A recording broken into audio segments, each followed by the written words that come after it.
Tired of new hires feeling lost in the shuffle? Let's transform your employee onboarding from a scramble into a streamlined success story using Asana. First, create a dedicated project called New Employee Onboarding and choose the list view for clear task management. This keeps everything organized and easy to follow. Next, divide your project into sections like pre-onboarding, first week, first month, and training. This way you can split your onboarding in time blocks.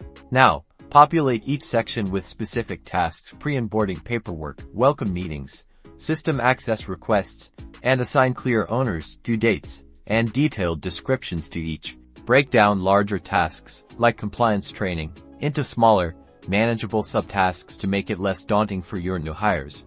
Automate repetitive tasks. Create rules to trigger notifications. For example, send a welcome email upon assignment to the new hire, or trigger the next task when the previous is completed. By using Asana this way, you'll create a consistent, efficient, and welcoming onboarding experience, ensuring your new team members are set up for success from day one.